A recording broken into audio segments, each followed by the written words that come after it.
enfrentando bárbaros e usurpadores nas fronteiras e súditos rebeldes em Roma. No século III, o imperador Aureliano voltou-se para o Deus dos soldados em busca de ajuda e conseguiu restaurar o império. Mas foi assassinado antes da situação se estabilizar, deixando o império em perigo novamente. Nos dias conturbados do final do Império Romano, muitos lutavam pelo poder. Um homem emergiu do caos, eliminando os rivais e unindo o império sob o sinal de um novo Deus. Seu nome era Constantino, e nada o impediria de salvar o império em declínio. Roma, ascensão e queda de um império. Constantino, o Grande. Preparem-se! Peguem as armas! Nós vamos vencer! No século III, Roma enfrentava lutas internas e invasões bárbaras. Mas em 295 d.C., surgiu um novo e poderoso imperador para salvar o império. Seu nome era Diocleciano. O que Diocleciano optou por fazer foi lidar com diversas preocupações e vários desafios que o império enfrentava no terceiro século. Um novo elemento de Diocleciano foi a redefinição da defesa das fronteiras. O imperador Diocleciano criou um exército móvel sempre disponível a enviar reforços para as fronteiras vulneráveis. Um dos soldados mais capazes era o jovem Constantino, de 17 anos. Já! Ele era um soldado que se destacava, isto é, ele era muito corajoso na batalha e realizava todo tipo de feitos muito ousados. Os sinais da grandeza de Constantino não passaram despercebidos. Diocleciano mantinha o jovem soldado por perto, demonstrando o desejo de preparar Constantino para uma posição de poder no império.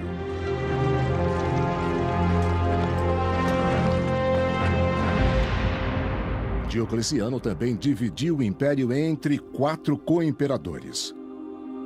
Um na Ilíria, outro na Itália, o pai de Constantino na Gália e o imperador Diocleciano na Nicomédia, situada na Ásia Menor. Nicomédia, 302 d.C. Diocleciano sabia que os co-imperadores podiam se rebelar. Por isso, manteve os filhos deles em sua corte, inclusive Constantino, treinando-os como soldados sob vigilância estrita.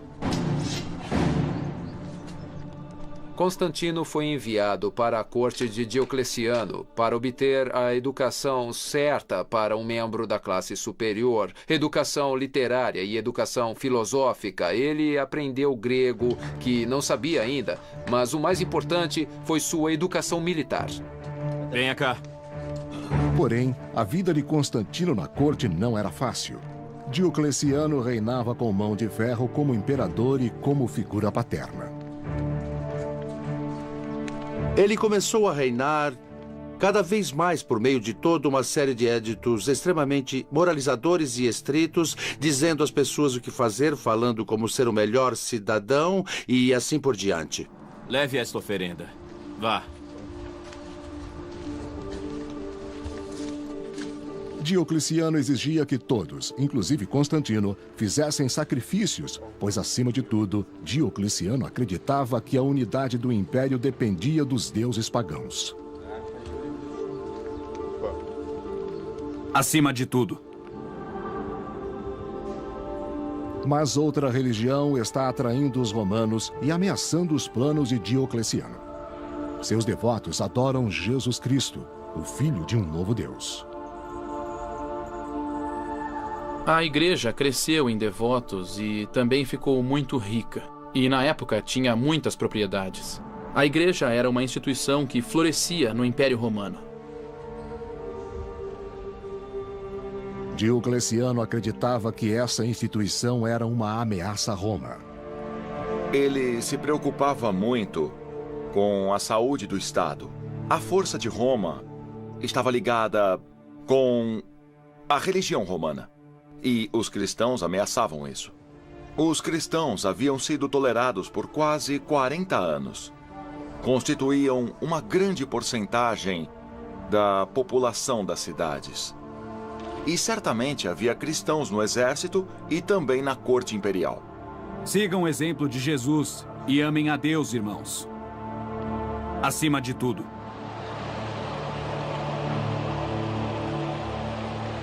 Diocleciano exigiu que todos os soldados do império oferecessem sacrifícios aos deuses romanos, mas muitos cristãos se recusaram.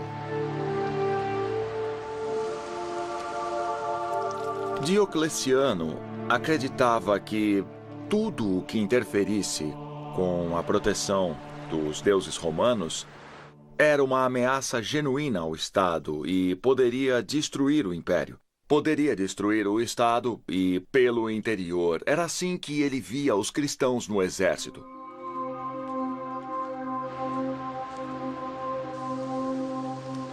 A desobediência ao édito imperial era punida com a morte.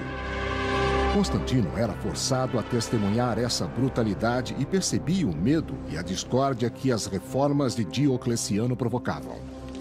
Não demorou para que a discórdia se espalhasse além do exército.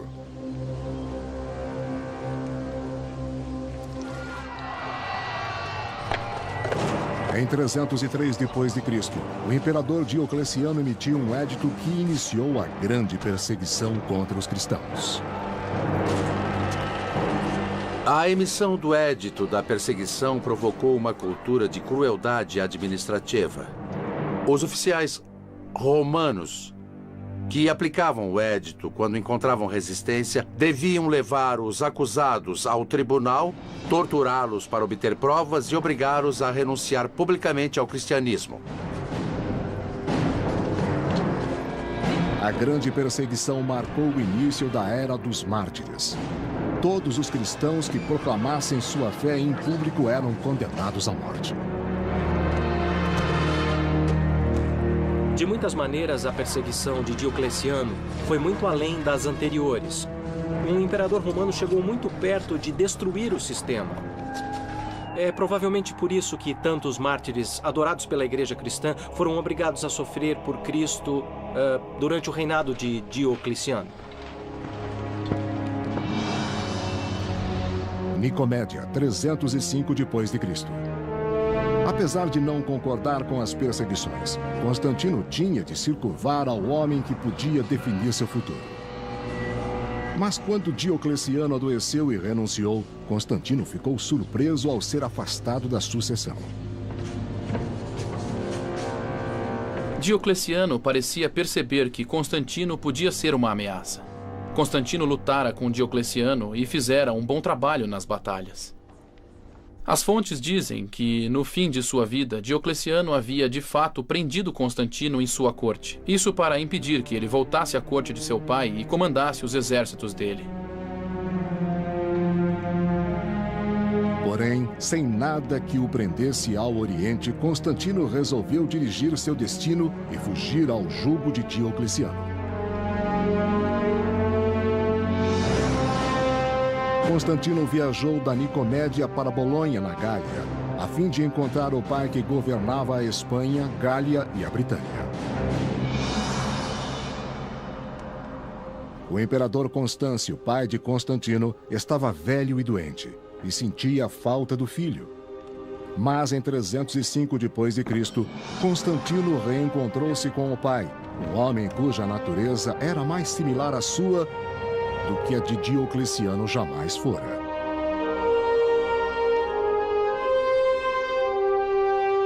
Constâncio, pelo que sabemos no Ocidente, era muito mais relaxado em sua forma de governar e ele certamente descobriu que era possível ignorar alguns dos éditos de Diocleciano. Que bom te ver, meu pai. Seja bem-vindo. Constantino descobriu que o pai era um líder compassivo e Constâncio viu que seu filho era um homem que algum dia poderia assumir o trono. Quando o imperador Diocleciano renunciou em 305 d.C., Constantino ficou livre para viajar ao Ocidente e se juntar a Constâncio, seu idoso pai. Um dos 4 co-imperadores romanos, Constâncio governava a Espanha, Gália e Britânia, ameaçada pelos bárbaros pictos. Em 305 d.C., ele e Constantino foram de Bolonha para a Britânia para sufocar a rebelião. Os pictos eram uma tribo feroz do território onde hoje fica a Escócia e que atacava a Britânia. Eles eram um sério desafio em batalha para Constantino e seu pai. Esses vizinhos bárbaros do século IV eram mais bem organizados do que haviam sido em gerações anteriores. Os exércitos romanos enfrentaram batalhas mais difíceis do que antes na Europa. Para piorar as coisas, a saúde do imperador Constâncio estava abalada. O fato de um imperador que claramente estava doente na época em que foi com o filho enfrentar o perigo dos pictos ter ido nesta campanha é outra indicação de como a ameaça era séria.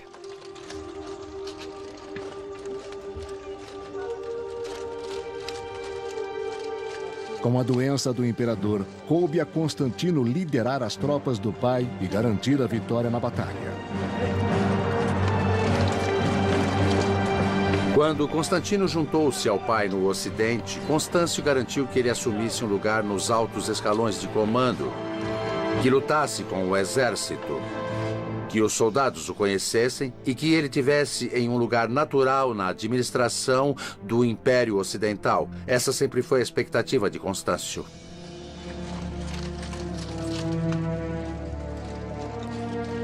Com seus feitos militares, Constantino conquistou a lealdade do exército, mas a vitória não pôde salvar a vida do pai que Constantino havia acabado de conhecer.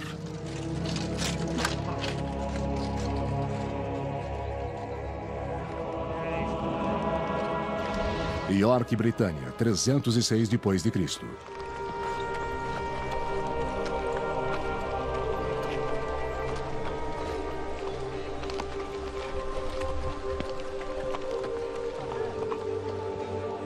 Quando seu pai morreu, o exército admirava Constantino, e ele foi imediatamente proclamado imperador. De certo modo, isso é um evento natural. Era um exército que conhecia o pai de Constantino, que respeitava o pai de Constantino e que conhecia o filho também. Eles sabiam o que esperar de Constantino.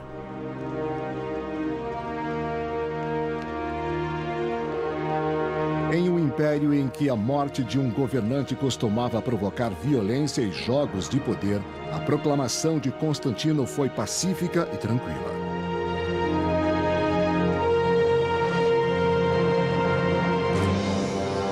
Quando os francos atacaram a Gália em 306 d.C., Constantino foi para o sul para lutar contra eles e enfrentar seu primeiro desafio como imperador.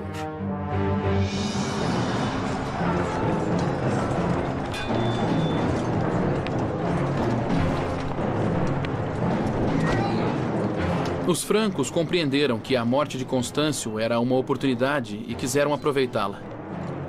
Porém, Constantino demonstrou muita capacidade como comandante e impediu essa invasão. Constantino não demorou para provar seu valor como imperador. O imperador devia comandar pessoalmente o exército e, com frequência, devia comandar na frente de batalha. Constantino parece ter sido um soldado de frente de batalha muito capaz. Ele era visto liderando as cargas de cavalaria nas batalhas e era muito hábil na tática. Ele também era inteligente e sabia que para se estabelecer no poder precisava da confiança do povo. A captura dos líderes francos foi a oportunidade perfeita para isso.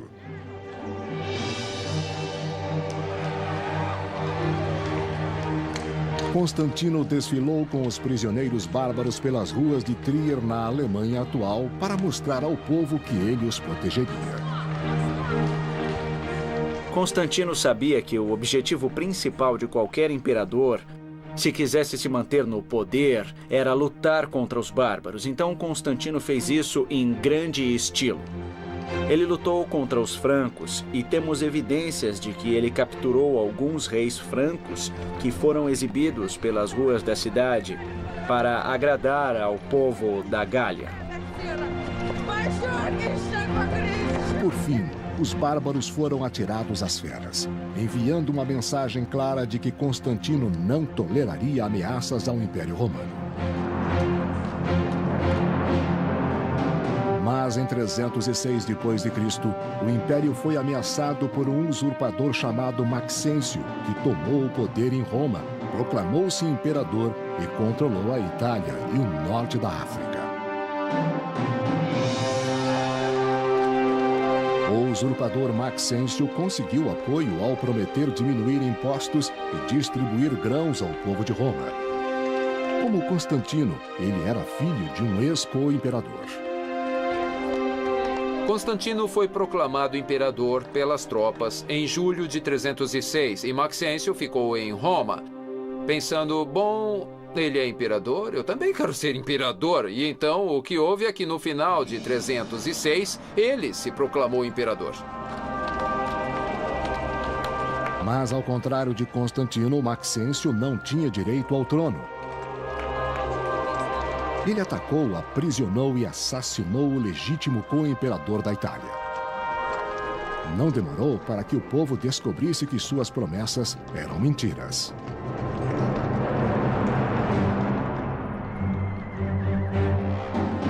Em 311 d.C., os romanos se revoltaram quando os grãos e os cortes nos impostos só beneficiaram os ricos. Os cidadãos comuns tinham de roubar para sobreviver. Maxêncio não era um líder popular. Ele era um líder muito cruel. Abafava as revoltas com muita violência. Circulavam boatos de que ele seduzia as filhas dos senadores, havia problemas com o suprimento de grãos e os impostos haviam aumentado ainda mais. A revolta desesperada do povo de Roma foi uma oportunidade para Constantino.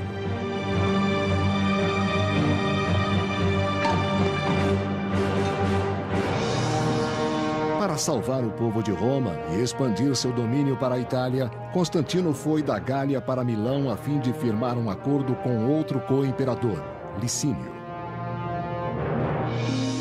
Milão, Itália, 311 d.C. O acordo visava consolidar o poder. Vou lhe mostrar o mapa. Combinado? Então está combinado. Para selar a aliança, Licínio casou-se com a irmã de Constantino.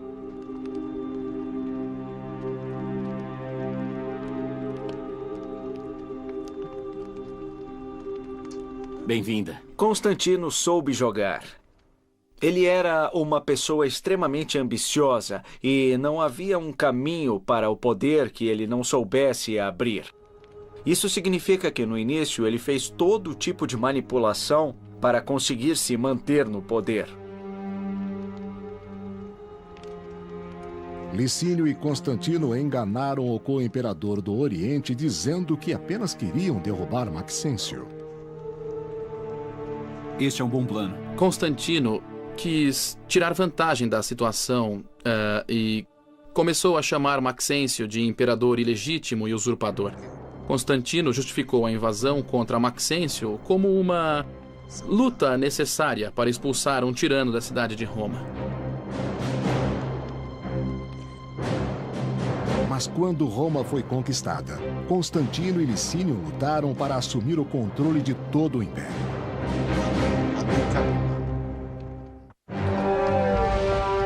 Em 306 d.C., quando o usurpador Maxêncio tomou o poder em Roma, Constantino aliou-se ao ambicioso co-imperador Licínio, buscando destruir Maxêncio e dividir o império entre eles.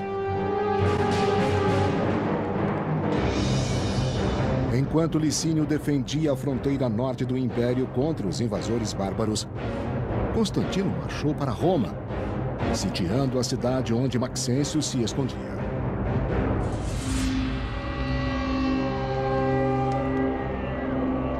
Dentro das muralhas de Roma, Maxêncio, um pagão devoto, baseou sua estratégia nas vísceras de cordeiro lidas pelo sacerdote.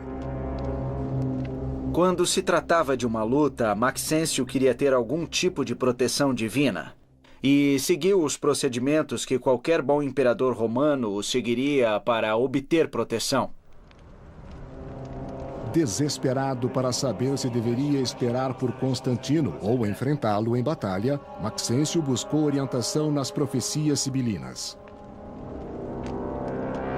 Uma das fontes que Maxêncio consultou foram as profecias sibilinas, que eram livros de profecias mantidos pelas associações de sacerdotes romanos. E os sacerdotes investigavam determinadas questões consultando um oráculo. Bom, esse foi um oráculo que lhe disse que um inimigo de Roma morrerá hoje. Por essa razão, parece que Maxêncio mudou seu plano e tomou a decisão de não esperar por Constantino. Ele preferiu enfrentar Constantino em batalha. Supondo que Constantino fosse o inimigo de Roma mencionado no oráculo, Maxêncio preparou-se para a guerra. Preparem-se! Nós vamos vencer!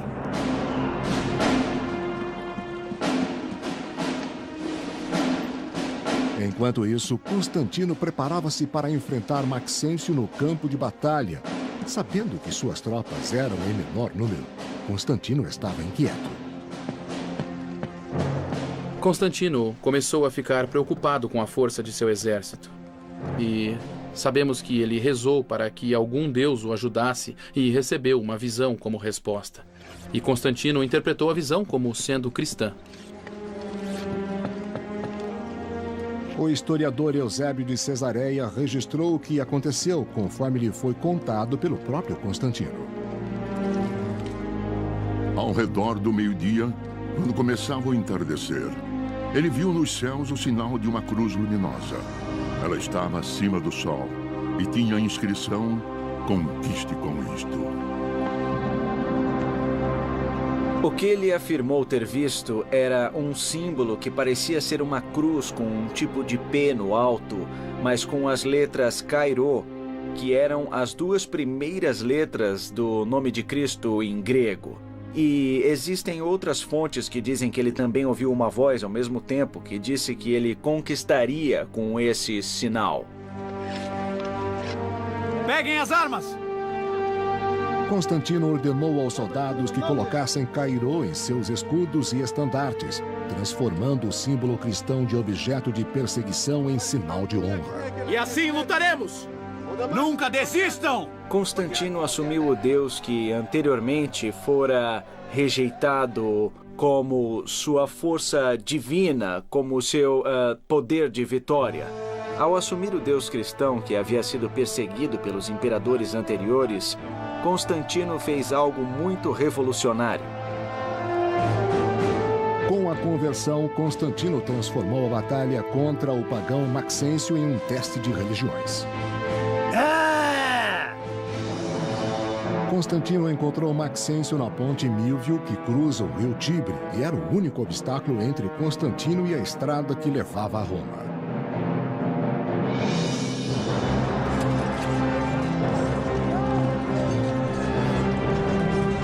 Embora em menor número que o exército de Maxêncio, os soldados de Constantino, marcados com a cruz de Cristo, enfrentaram a batalha com coragem. A batalha da Ponte Milvio foi muito importante. As forças foram dispostas uma contra a outra e, apesar das vantagens numéricas, o exército de Maxêncio foi empurrado por Constantino para o rio. Nunca desistam!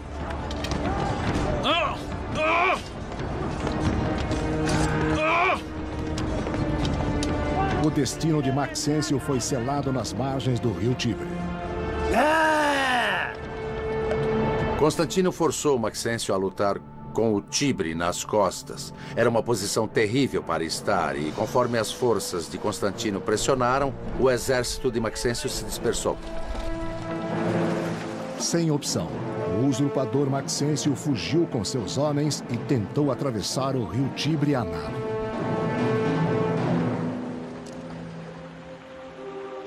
Mas a armadura pesada impediu que Maxêncio sobrevivesse ao rio. Dias mais tarde, seu corpo inchado foi retirado do Tibre, comprovando a queda do regime usurpador. Constantino obteve uma importante vitória na Ponte Milvio, que eliminou a oposição de Maxêncio e deu a Constantino o controle de metade do império, inclusive da rica província da Itália. O destino de Maxêncio era um lembrete da força de Constantino e do que esperava aqueles que ousassem opor-se a ele. Constantino deu-se ao trabalho de dragar o corpo para desfilar com a cabeça por Roma e depois enviá-la ao norte da África para mostrar que o imperador estava morto e que Constantino tinha assumido o poder.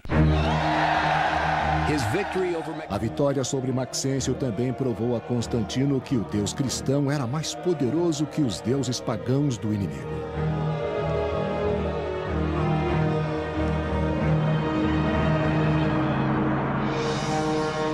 Com a derrota de Maxêncio, todo o Império Ocidental pertencia a Constantino. Como combinado, ele deixou o Oriente para Licínio. Milão, Itália, 313 d.C.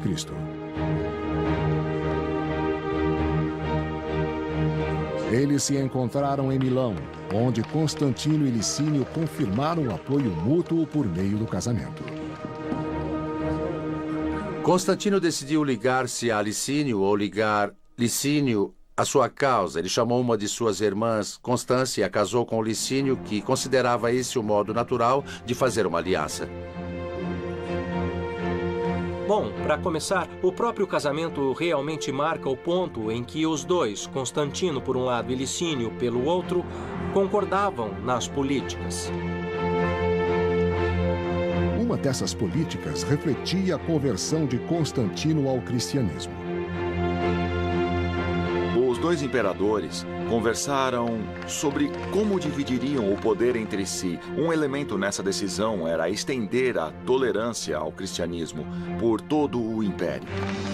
Licínio não era cristão, mas concordou com Constantino em interromper a perseguição no império. O acordo funcionou por algum tempo, mas uma aliança nascida da ambição é frágil. E Constantino reconheceu que seu co-imperador era seu maior rival.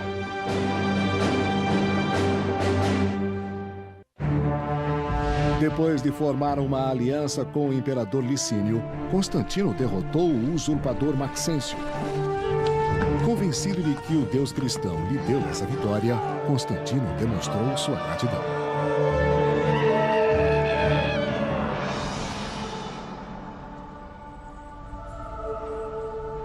Pela primeira vez em 10 anos, os cristãos puderam rezar livremente e, pela primeira vez na história, o imperador era cristão.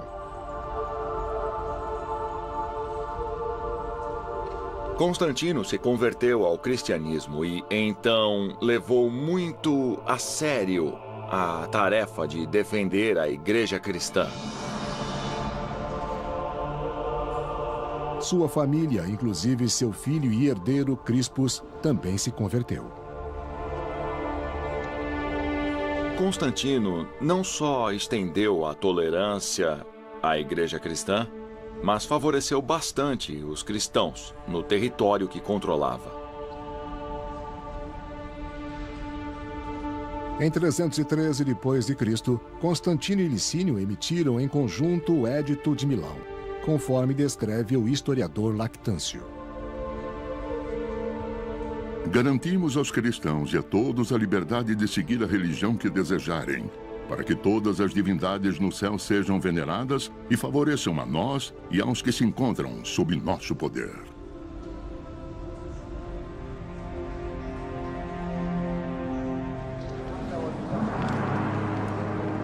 Nos anos que se seguiram, o relacionamento de Constantino e Licínio se deteriorou. Conforme Licínio lutava pelo domínio do Oriente, sua sede de poder aumentava. Licínio continuou agindo a seu próprio modo, como se estivesse no Oriente, mas Constantino não confiava nele. A tensão entre eles aumentou. Depois de 9 anos de governo comum, os dois imperadores quiseram controlar todo o império. Essa rivalidade iria provocar uma guerra civil em Roma.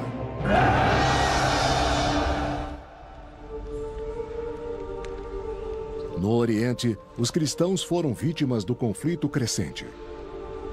Como apoiavam o imperador cristão Constantino, eles passaram a ser uma ameaça a Licínio e pagaram um alto preço.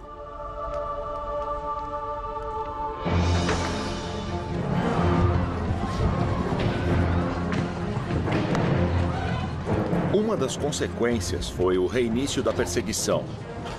E a razão para isso foi muito simples. Constantino era conhecido como um defensor dos cristãos. E os súditos cristãos de Licínio pareciam ser uma quinta coluna. Pareciam inimigos de Licínio em seus territórios. E assim, ele os perseguiu.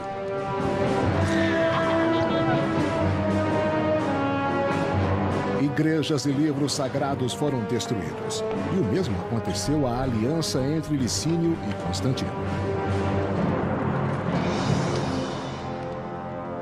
A perseguição aos cristãos deu a Constantino, um governante experiente de meia-idade, um pretexto para atacar Licínio. Então ele rapidamente ordenou que seu exército marchasse para o Oriente.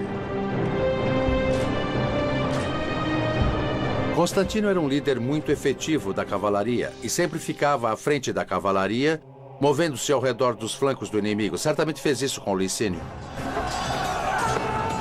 Crispus, filho e herdeiro de Constantino, lutou ao lado do pai e provou seu valor na batalha. Ambos obrigaram Licínio a recuar. Constantino e Crispus perseguiram Licínio de Adrianópolis para Bizâncio e até Crisópolis, onde ele opôs a resistência final.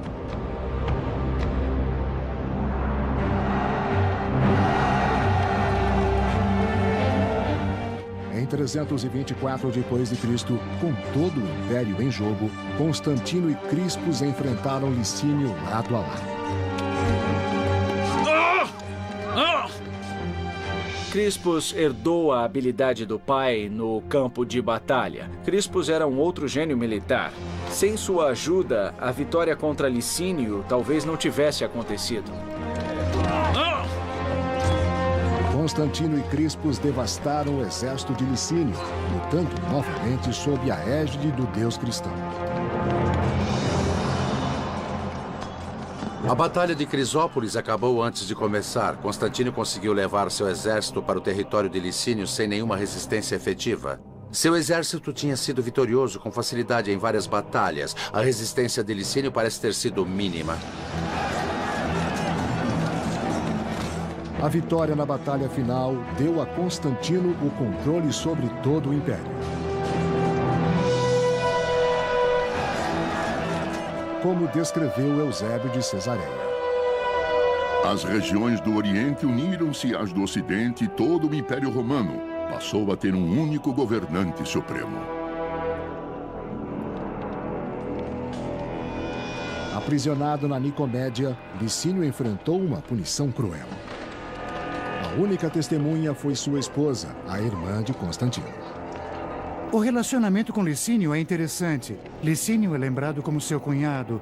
A esposa de Licínio suplicou por clemência para o marido. E, no princípio, Constantino parecia inclinado a ser clemente. Eles jantaram juntos, mas Licínio foi exilado e depois foi executado. Eu quero sair daqui, me ajudem! Apesar das súplicas da esposa, a execução de Licínio foi rápida e sangrenta, mostrando que Constantino não tinha piedade nem diante de sua família.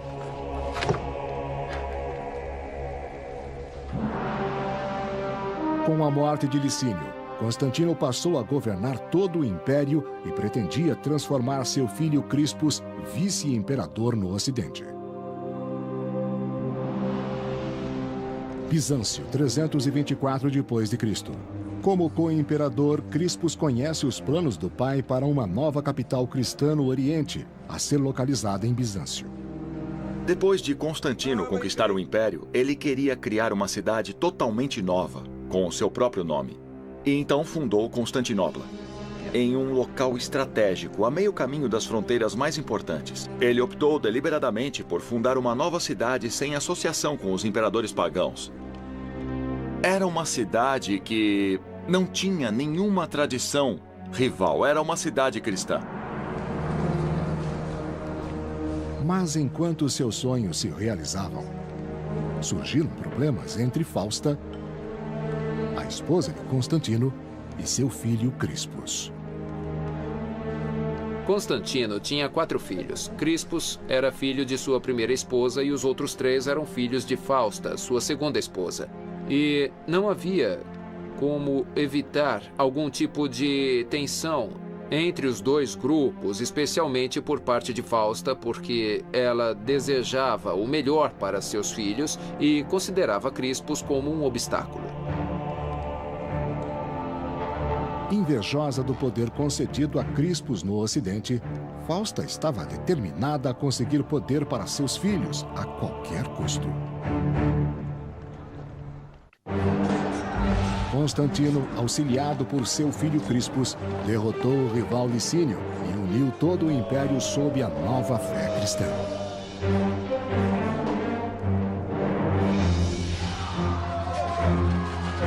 Porém, essa unidade não demorou a ser ameaçada por distúrbios provocados por dissidências internas da Igreja Cristã.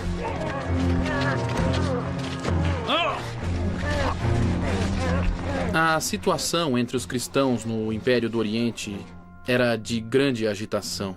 Havia uma controvérsia acirrada sobre a natureza de Cristo, que também estava ligada à questão de quem deveria comandar a Igreja do Oriente. Bispos rivais incitavam ataques a outros cristãos com crenças diferentes. Tal violência não era vista desde as perseguições, mais de 20 anos antes. Em busca de uma solução, Constantino exigiu que as autoridades da igreja acabassem com a controvérsia sangrenta. Podemos fazer assim? Pode sim, eu concordo.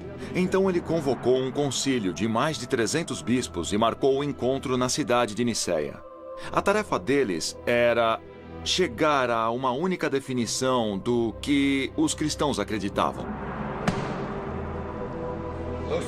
O resultado foi o Credo Niceno, uma declaração de fé que existe há mais de 1.600 anos e ainda é recitado atualmente em todo o mundo.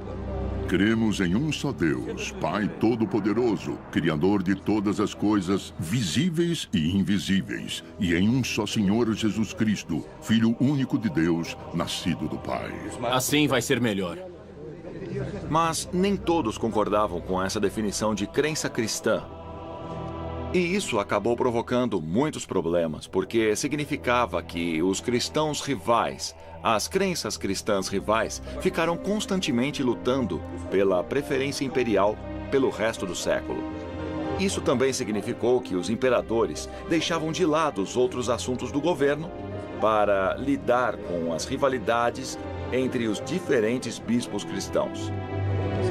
Podemos fazer assim? Pode sim, eu concordo. Talvez isso tenha cegado Constantino para uma rivalidade muito mais próxima. Em 326 d.C., sua esposa Fausta atacou a integridade de seu filho Crispus. Crispus era o filho mais velho de Constantino, de um casamento anterior e, portanto, não tinha a mesma mãe que seus meio-irmãos menores. É bastante claro que havia uma intensa rivalidade entre ele e os 3 meio-irmãos. Entenda. Como parte de seu plano, Fausta disse a Constantino que Crispus havia tentado seduzi-la. Isso é imperdoável! As coisas não iam bem para Crispus. Fausta queria tirar Crispus do caminho logo para que seus filhos legítimos pudessem herdar sem a ameaça de Crispus. Constantino não percebeu que fora traído pela esposa e não pelo filho, e ordenou que Crispus fosse executado.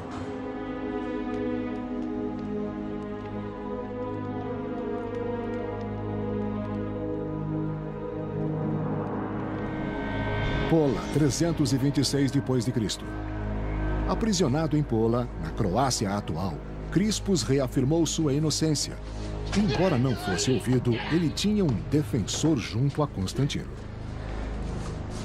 Constantino foi aconselhado por sua mãe Helena, que achava que a própria Fausta havia inventado esse plano, fingindo ter sido violada ou ter sido seduzida por Crispus, de modo a que ela, Fausta, pudesse promover os interesses de seus filhos. Constantino agira de modo impulsivo e sabia disso. Fausta pagou com a vida por sua traição, mas era tarde demais para Crispus. Os guardas da prisão já tinham recebido ordens para executar o filho do imperador. Não sabemos exatamente o que aconteceu, mas foi um golpe terrível para o Império Romano que Crispus fosse sacrificado no altar da história. Constantino ficou só com sua própria consciência. Como penitência, Constantino passou os últimos anos de sua vida construindo igrejas em Jerusalém, Belém, Constantinopla e Roma. Roma, 330 d.C. Uma das igrejas mais magníficas foi construída no local do túmulo de São Pedro, em Roma, um lugar de peregrinação para os cristãos até hoje. Constantino é mais conhecido pelas igrejas. Essa é uma indicação tanto de suas políticas pró-cristãs quanto de seu apego à fé cristã. Recusando-se a mudar de fé apesar das constantes desavenças, Constantino dirigiu pessoalmente a construção da Basílica de São Pedro.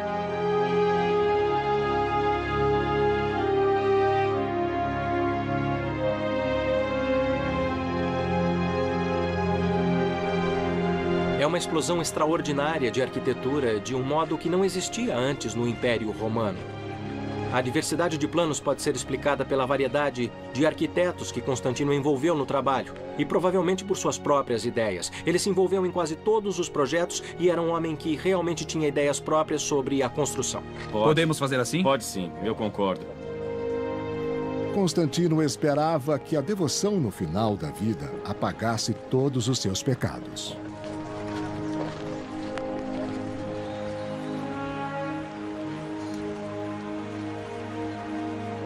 Constantino sabia que seu dia não tardaria. Idoso e doente, ele finalmente foi batizado em 337 d.C. Fazia sentido que Constantino adiasse o batismo, porque os imperadores tinham uma tarefa perigosa e dura, e algumas vezes tinham de fazer coisas difíceis e pecaminosas, isso em consequência de sua posição. E fazia sentido adiar o batismo até o fim da vida, pois as coisas perigosas e pecaminosas seriam lavadas antes da morte.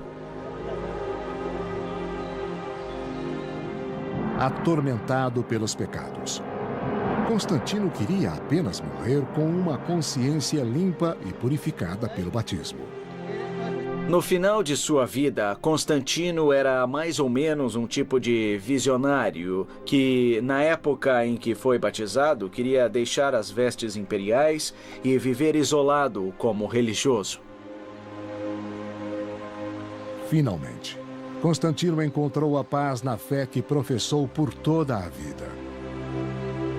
Sei que sou realmente abençoado, agora que fui merecedor da vida imortal e que recebi a luz divina.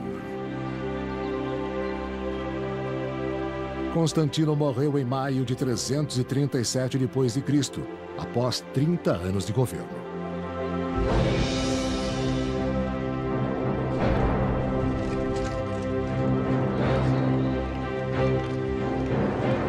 Constantino teve muito sucesso como imperador e muito sucesso como líder militar. Ele foi um homem que abriu seu caminho para o poder usando a pura ambição. E sempre que preciso, usou essa ambição para alcançar a vitória.